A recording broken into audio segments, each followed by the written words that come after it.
श्री स्वामी समर्थ मित्रांनो, शास्त्रानुसार 9 नियम वटपौर्णिमेच्या दिवशी पाळायचे आहेत.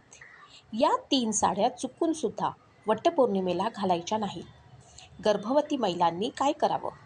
एकच सुतगुंडी किती महिलांनी वापरावी? उपवास कसा करावा? जर आपल्याकडून काही अशा चुका झाल्या तर त्या अशुभ मानल्या जातात. आपल्याला काही गोष्टी माहिती नसतात, त्यामुळे आपल्याकडून चुका होतात आणि नंतर त्याचे परिणाम भोगावे लागतात. कोणत्या आहेत त्या 3 साड्या ज्या घालायच्या नाहीत? कोणत्या चुका टाळायच्या? हे आपण सविस्तर जाणून घेणार आहोत. वटपौर्णिमेचा दिवस हा सौभाग्यवती महिलांसाठी अत्यंत शुभ मानला जातो. चुकीच्या प्रकारे पूजा किंवा व्रत केल्यास अडचणी येतात असे मानले जाते. यंदाची वटपौर्णिमा 29 जून सोमवार या दिवशी आहे. सावित्रीनं आपल्या पती सत्यवानाचे प्राण यमराजाकडनं परत मिळवले आणि ज्या वडाच्या झाडाखाली सत्यवान पुन्हा जिवंत झाला, त्या दिवसाच्या स्मरणार्थ वटपौर्णिमा साजरी केली जाते.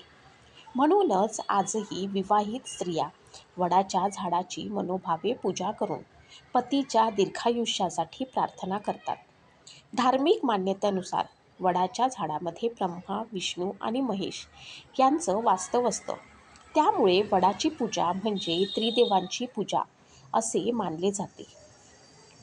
यावर्षी पौर्णिमा तिथी 28 जून 2026 रोजी सकाळी 8:35 सुरू होऊन 29 जून रोजी सकाळी 8:48 समाप्त होते. उदय तिथीनुसार 29 जूनलाच वटपौर्णिमा साजरी केली जाईल. मात्र सकाळी 6:44 ते 8:27 हा राहुकाळ असल्यामुळे या वेळेत पूजा करू नये. शक्यतो 8:27 नंतरच वडाची पूजा करावी. या दिवशी लवकरच उठून आंघोळीच्या पाण्यात हळद टाकून स्नान करावे. त्यानंतर प्रथम घरातील देवांची भगवान शंकर, माता पार्वती, माता लक्ष्मी तसेच कुलदेवता आणि तुळशीची पूजा करावी.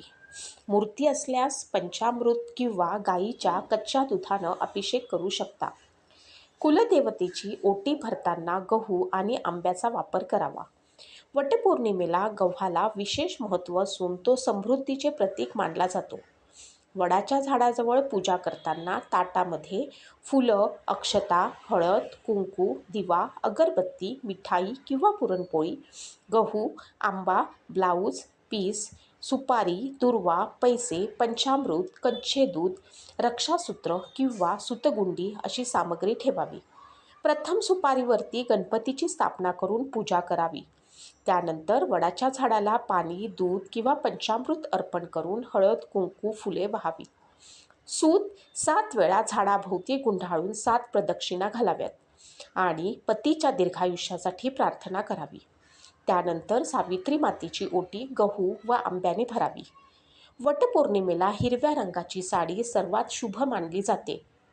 त्याप्रमाणे लाल, पिवळी, केशरी, गुलाबी, जांभळी किंवा वांगी रंगाची साडीही परिधान करू शकता. मात्र काळी आणि पांढरी साडी घालू नये. मासिक पाळीच्या काळात वापरलेली साडी, सुतकात वापरलेली साडी किंवा अशुभ प्रसंगी वापरलेले कपडे या दिवशी परिधान करू नयेत. पूजेनंतरही शक्यतो काळ्या किंवा पांढऱ्या रंगाचे कपडे घालणे टाळावे. हिरव्या काचेच्या नवीन बांगड्या या दिवशी अवश्य परिधान कराव्यात.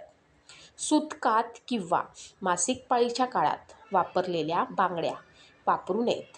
प्रत्येक महिलेने नवीन हिरव्या बांगड्या घालण्याचा प्रयत्न करावा. वडाच्या झाडाचीच पूजा करावी. झाडाच्या फांद्या तोडून आणून त्यांची पूजा करू नये. शक्य असल्यास नवीन वडाचं रोप लावावं. झाडांची लागवड करणं अत्यंत शुभ मानलं जातं. या दिवशी कोणाचाही अपमान करू नये. भांडणे टाळावीत. मांसाहार आणि मद्यपान करू नये. घरात शांतता आणि प्रसन्न वातावरण ठेवावे. प्रसन्न मनाने केलेली पूजा अधिक फलदायी मानली जाते. उपवास आपल्या घरच्या परंपरेनुसार करावा.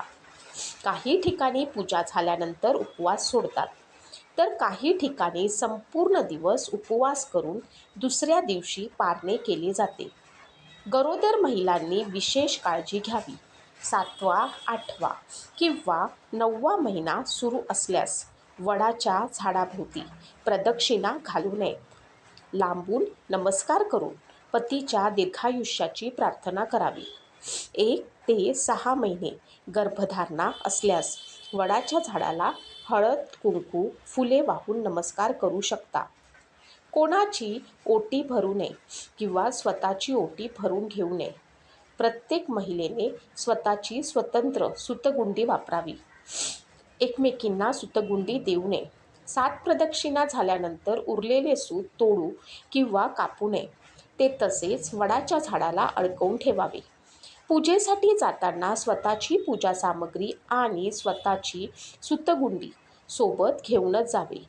हे सर्व नियम श्रद्धेने आणि मनापासून पाळल्यास भगवान शंकर, माता पार्वती, माता लक्ष्मी, सावित्री माता आणि त्रिदेवांची कृपा लाभते. सौभाग्य, आरोग्य, सुख, समृद्धी आणि पतीला दीर्घायुष्य प्राप्त होते, अशी धार्मिक श्रद्धा आहे. अशी होती ही वटपौर्णिमेला काय करू नये ह्याच्याबद्दलची माहिती.